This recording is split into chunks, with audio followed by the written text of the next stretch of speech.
Hello students, हम कर रहे थे पॉलिटिकल कल्चर। लास्ट सेशन में हमने किया meaning of political culture and its feature. And now in this session हम करेंगे components of political culture. Political culture के कौन कौन से कंपोनेंट्स हैं। पॉलिटिकल कल्चर क्या था?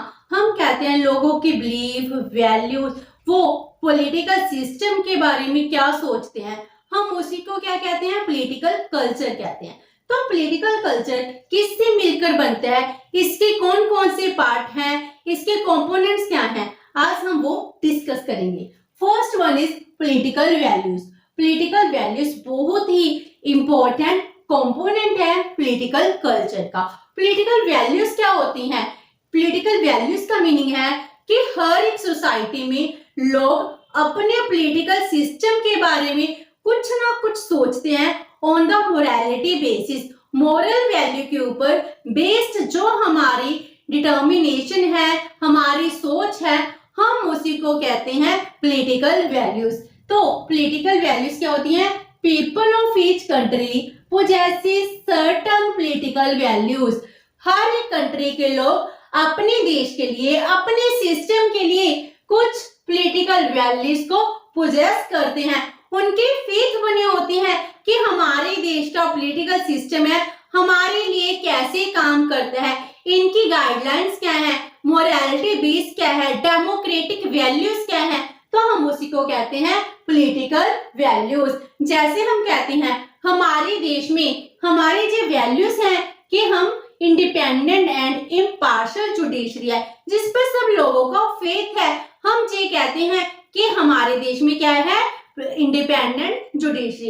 अगर मेरे साथ कुछ इनजस्ट होता है तो मैं जुडिशरी में, कोर्ट में जा सकती हूँ फॉर द जस्टिस। ये क्या है? हमारा कल्चर है। हमें पता है कि अगर कुछ भी होगा, इम्पार्शियल जुडिशरी है जो सबको जस्टिस प्रोवाइड कराती है। तो ये क्या है? पॉलिटिकल वैल्यूज हैं। देन हम कहते हैं election on the basis of universal adult franchise. हम सबको इक्वल राइट्स दिए गए हैं। अगर हम इलेक्शन की बात करते हैं, हम अपनी सरकार की बात करते हैं, सबको राइट है। जो भी 18 इयर्स एंड इससे अबव है वो अपने देश की सरकार चुन सकता है। इट मीन्स क्या है? ये हमारी वैल्यूज हैं जो कहती हैं जिसमें सब लोगों का वेलफेयर हो रहा है। तो ये हमारा पॉलिटिकल कल्चर बन चुके हैं जिसमें हम अपनी वैल्यूज को डिफाइन करते हैं। And second one is political beliefs. Political values and belief although हम सेम टर्म में यूज करते हैं लेकिन इनमें थोड़ा सा डिफरेंस है। पॉलिटिकल वैल्यूज क्या होती हैं? पॉलिटिकल मोरालिटी के ऊपर बेस्ड होती हैं। जब हम पॉलिटिकल बिलीफ्स की बात करते हैं, जो बिलीफ्स होते हैं वो नॉलेज और एक्सपीरियंस के ऊपर बेस्ड होते हैं। मींस हमारे देश के लोगों का क्या एक्सपीरियंस है, उनकी क्या नॉलेज है, हम पॉलिटिकल सिस्टम की, स्टेट की प्रॉब्लम्स है, इवेंट्स है, हम उनको कितना समझ पा रहे हैं, उसी को हम कहते हैं पॉलिटिकल बिलीफ्स। जैसे हमारे देश में मल्टीपल पार्टी सिस्टम है, हम कहते हैं कि मल्टीपल पार्टी सिस्टम से क्या होगा? इससे हर एक पर्सन को अपनी पसंद की पॉलिटिकल पार्टी चुनने का राइट है। इससे सबको इक्वल पार्टिसिपेशन मिलती है। अगर उसकी आइडियोलॉजी किसी एक पॉलिटिकल पार्टी से मैच नहीं कर सकती तो वो अपनी नई पॉलिटिकल पार्टी बना सकता है। तो ये क्या हो गया? पॉलिटिकल पार्टी के बारे में हम बात कर रहे थे। तो ये हमारे बिलीफ्स हैं कि हम मल्टीपल पार्टी सिस्टम को सबसे बेस्ट मानते हैं। क्यों मानते हैं? हम सिंगल पॉलिटिकल पार्टी सिस्टम को एनालाइज किया है, हमने डबल पार्टी सिस्टम को एनालाइज किया है, मल्टीपल पार्टी सिस्टम को एनालाइज किया है। अगर आपकी नॉलेज है, आप इन सबको एनालाइज करते हो, उसके बाद आप कंक्लूड करते हो, आप कहते हो अगर सिंगल पार्टी होगी तो इससे सब लोगों को रिप्रेजेंटेशन नहीं मिलती। जैसे चाइना में क्या है? सिंगल पार्टी सिस्टम है। उसके बाद हम डबल पार्टी सिस्टम की बात करते हैं जिसमें 2 पॉलिटिकल पार्टीज हैं। हम कहते हैं ये सिस्टम में वर्क नहीं करता। अगर हम अपने देश की बात करें, डेमोक्रेसी है, पार्लियामेंट है, सबको रिप्रेजेंटेशन मिलनी चाहिए, तो इसमें मल्टीपल पार्टी सिस्टम ही वर्क करती है। तो आज के टाइम में हमारे देश में 2500 प्लस पॉलिटिकल पार्टीज है। कुछ रिकॉग्नाइज्ड हैं, कुछ अनरिकॉग्नाइज्ड है। तो हमारे पास बहुत ज्यादा पॉलिटिकल पार्टीज हैं। जो पॉलिटिकल पार्टीज हैं जी किस लिए है? For the solution of our socio economic problems. It means क्या है, हम अपने नॉलेज के बेस पर ये कह सकते हैं मल्टीपल पार्टी सिस्टम है। यही पार्टी सिस्टम क्या करता है, हमारे हर एक प्रॉब्लम का सोल्यूशन लेकर आएगा। क्योंकि रीजनल बेस पर हम लोकल लेवल की बात करें तो कुछ पर्टिकुलर पॉलिटिकल पार्टीज हैं, वो पार्टीज क्या करती हैं, लोकल प्रॉब्लम्स को सॉर्ट आउट कर देती हैं और उन्हीं के लिए इलेक्शन में खड़ी होती हैं। तो इससे क्या होता है, लोगों के जस्टिस मिलते हैं, लोगों को पार्टिसिपेशन मिलती है, लोगों की डिमांड्स फुलफिल होती है, जो मे बी सेंट्रल लेवल की पॉलिटिकल पार्टी है वो नहीं कर पाती। इट मीन्स क्या है, जो हमारे बिलीव्स हैं, हमारा एक्सपीरियंस है, हमारी नॉलेज है, अब ने ये सब कुछ प्रैक्टिकल लेवल पर देखा है, तो ये क्या बन गया, हमारा पॉलिटिकल कल्चर बन गया। नेक्स्ट है इमोशनल एटीट्यूड। लोगों का इमोशनल एटीट्यूड, इमोशनल बॉन्डिंग कैसी है, उनकी बॉन्डिंग ही डिफाइन करती है कि पॉलिटिकल कल्चर कैसा है। It affects the political ideology of a country. एक कंट्री की पॉलिटिकल आइडियोलॉजी क्या है, अगर हम अपनी गवर्नमेंट की पॉलिसीज को एनालाइज करते हैं, उसके बाद हम कहते हैं कि हाँ ये पॉलिटिकल पार्टी है, इसने हमारे लिए देश के वेलफेयर के लिए काम किया, इसने नहीं किया, ये क्या बन गई, हमारी अटैचमेंट बन गई। अगर हम पॉलिटिकल पार्टीज की बात करते हैं तो हो सकता है किसी पॉलिटिकल पार्टी के रिजीम में ज्यादा काम हुआ हो और किसी के रिजीम में कम काम हुआ हो, तो हम उनकी पॉलिसीज को एनालाइज करते हैं, हम इमोशनली किसी पॉलिटिकल पार्टी से बाउंड हो जाते हैं। तो ये क्या बन गया, हम उसकी पॉलिटिकल पार्टी को हमेशा अचीवमेंट की तरफ लेकर जाना चाहते हैं, उसकी फेवर की बातें करते हैं और दूसरी पॉलिटिकल पार्टीज को हम बुराई करते हैं। इट मीन्स क्या है, हमारी इमोशनल अटैचमेंट है, हम कहते हैं इस रिजीम में अच्छा वर्क हुआ था, इस रिजीम में कम काम हुआ है। तो हम हिस्ट्री से देखें तो हम इंदिरा गांधी का रिजीम कहते हैं, जवाहरलाल नेहरू जी का रिजीम कहते हैं, फिर उसके बाद अटल बिहारी वाजपेयी जी आ गए थे, उनके रिजीम की बात करते हैं। तो हम इन सबको एनालाइज करते हैं, हम कहते हैं कौन सबसे अच्छा नेता रहा है, कौन अच्छा लीडर रहा है। तो इन रिजीम की बातें करना हमको बताते हैं कि हम इमोशनली किस पार्टी से जुड़े हुए हैं, तो किस लीडर से इन्फ्लुएंस होते हैं। तो ये हमारा इमोशनल एटीट्यूड है। ये इमोशनल एटीट्यूड भी पॉलिटिकल कल्चर का ही पार्ट बन जाता है। जैसे हमारे देश में जो रिलीजन बेस्ड पॉलिटिकल पार्टीज है, लोग उनसे जुड़ जाते हैं, हमको लगता है कि हमारा रिलीजन को प्रमोट चाहिए करते हैं। पॉलिटिक्स क्या करती है, हम लोगों को कास्ट के नाम पर, रिलीजन के नाम पर लड़ा रही है, लेकिन हम फिर भी क्या है उसके साथ जुड़ रहे हैं। रिलीजन बेस्ड हमारे देश में कितनी पॉलिटिकल पार्टीज हैं, तो रिलीजन बेस्ड पॉलिटिकल पार्टीज हमारे देश का कल्चर बन चुकी हैं। तो ये क्या है, हमारे लोगों के माइंड्स को इन्फ्लुएंस करती हैं। So these are the political cultures component. Next is cognitive orientation.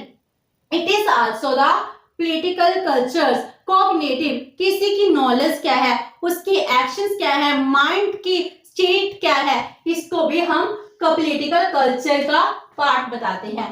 तो कॉग्निटिव ओरिएंटेशन का मीनिंग है अमाउंट एंड टाइप्स, कितनी अमाउंट, कितनी की उसको नॉलेज है और उसकी नॉलेज किस टाइप की है। Mind and types of knowledge which the people possess about political problems, events, political activities and political system, कि हम पॉलिटिकल सिस्टम के बारे में, एक्टिविटीज के बारे में, इवेंट्स के बारे में क्या सोचते हैं, क्या समझते हैं, हम उसकी कितनी नॉलेज रखते हैं, तो उसको हम कहते हैं कॉग्निटिव ओरिएंटेशन। जो कुछ भी आज के टाइम में हमारे देश में चल रहा है, क्या हम उन प्रॉब्लम्स को समझ पा रहे हैं, क्या इसके लिए हम सब लोगों के माइंड में इतनी नॉलेज है कि हम उन सबको समझ पाए। जो पॉलिटिकल इवेंट्स हो रहे हैं, जो गवर्नमेंट की पॉलिसीज है, पॉलिटिकल सिस्टम में जो चेंजेस आ रहे हैं, वो चेंजेस क्यों आ रहे हैं, उसके लिए हमारा क्या व्यू पॉइंट है, हम उनको अच्छे से समझ पा रहे हैं या नहीं समझ पा रहे हैं, ये कॉग्निटिव ओरिएंटेशन में आता है। जैसे आज के टाइम में हम कहते हैं किसानों का धरना चल रहा है, जो फार्मर प्रोटेस्ट है, उनका डेमोन्स्ट्रेशन है, वो क्या है, वो भी क्या है amount and type of knowledge, कि लोग उसके बारे में क्या सोच रहे हैं। तो हमारा पॉलिटिकल कल्चर क्या है, जैसे जैसे हम इवेंट्स होती हैं, उस इवेंट के बारे में, उस गवर्नमेंट की पॉलिसीज को एनालाइज करते हैं, तो उसके बाद हमारा व्यू क्या है, हम उस व्यू को पॉलिटिकल कल्चर कहते हैं। हम ये कहते हैं कि डेमोक्रेसी में पब्लिक ओपिनियन सबसे इंपॉर्टेंट होता है, तो उसकी क्या नॉलेज है, तो पॉलिटिकल सिस्टम के प्रॉब्लम्स क्या है, उनके इवेंट्स क्या है, उनकी एक्टिविटीज क्या है और एक्टिविटीज क्यों है, हम उसके बारे में क्या नॉलेज रखते हैं, उसी को पॉलिटिकल कल्चर कहते हैं। हम कहते हैं कि हाँ स्टेट हमारी प्रॉब्लम्स को अच्छे से समझ रही है, तो ये होगा हमारा पॉजिटिव एटीट्यूड। अगर नहीं समझ पा रही तो हमारा नेगेटिव एटीट्यूड हो जाता है। बट पॉजिटिव और नेगेटिव दोनों व्यू पॉइंट क्या है, पॉलिटिकल कल्चर का ही पार्ट बन जाते हैं। Next is affective orientation. Affective orientation का मीनिंग है amount of devotion and interest of the people towards the political system. Political system के लिए लोगों की डिवोशन, इंटरेस्ट क्या है, जो सिस्टम उनको करने को कहता है, क्या हम उसको पूरे मन से करते हैं, क्या हम उसके लिए हमेशा तैयार रहते हैं, गवर्नमेंट जो कह रही है हमको वही काम करना होगा, तो ये क्या होगी अफेक्टिव ओरिएंटेशन। जो सिस्टम से हमको ऑर्डर मिला है लोग उसको अपने दिल से मान रहे हैं, जो दिल से नहीं मान रहे, इट इज अफेक्टिव ओरिएंटेशन। जैसे हम कहते हैं कोई पॉलिटिकल इवेंट्स होगा, अगर उसको लोगों की पार्टिसिपेशन की जरूरत है, क्या हम पार्टिसिपेट करेंगे, जो नहीं करेंगे, it is the affective orientation. हमारा कल्चर क्या है, लोग कितने परसेंट लोग हैं जो पार्टिसिपेट करते हैं, डेमोक्रेसी है, डेमोक्रेसी में सबको राइट्स दी गई है कि हमको वोट का राइट है। एक्चुअल में 50 से 55%, 60% तक की हमारे पास परसेंटेज आती है जिसमें लोग पार्टिसिपेट करते हैं। तो ये क्या हमारा पॉलिटिकल कल्चर है, एक सिस्टमिक इवेंट चल रहा है, उसमें कितने लोग हैं जो पार्टिसिपेट कर रहे हैं, तो इसको हम कहते हैं अफेक्टिव ओरिएंटेशन। हमारी अटैचमेंट क्या है विद द पॉलिटिकल इंस्टीट्यूशन, ये भी क्या होगी affective orientation. Next is evaluative orientation. इसका मीनिंग क्या है, इवैल्यूएटिव ओरिएंटेशन मींस हम इवैल्यूएट क्या कर रहे हैं। हर एक सिस्टम में कुछ प्रॉब्लम्स होती हैं और कुछ ऑब्जेक्टिव्स होते हैं, हम उसको अचीव करना चाहते हैं। उन ऑब्जेक्टिव को अचीव करने के लिए सरकार कुछ काम करेगी, कोई एक्टिविटीज लाएगी, कोई पॉलिसीज बनाएगी, और हम क्या करते हैं उनको इवैल्यूएट करते हैं। हम कहते हैं सरकार की पॉलिसीज अच्छी है या नहीं है, तो हम इसको कहेंगे इवैल्यूएटिव ओरिएंटेशन। जैसे हम मानते हैं कि अगर हमारे देश में पैसा आया है, अगर हेल्थ के लिए खर्चा करना है, इंफ्रास्ट्रक्चर के लिए खर्च करना है, रोड के लिए खर्च करना है, इसमें क्या होता है, इसमें 90% करप्शन होती है। अगर 10 करोड़ की ग्रांट है, 10 करोड़ की ग्रांट में इफेक्टिव कितना होगा, ग्राउंड लेवल पर सिर्फ 1 करोड़ रुपया खर्च होता है, बाकी के 9 करोड़ कहाँ गए, हमारे जो नेता हैं, हमारे जो इस मिडिल मैन है उनके पॉकेट में चले जाते हैं। ये क्या बन गया, हमारा कल्चर बना हुआ है।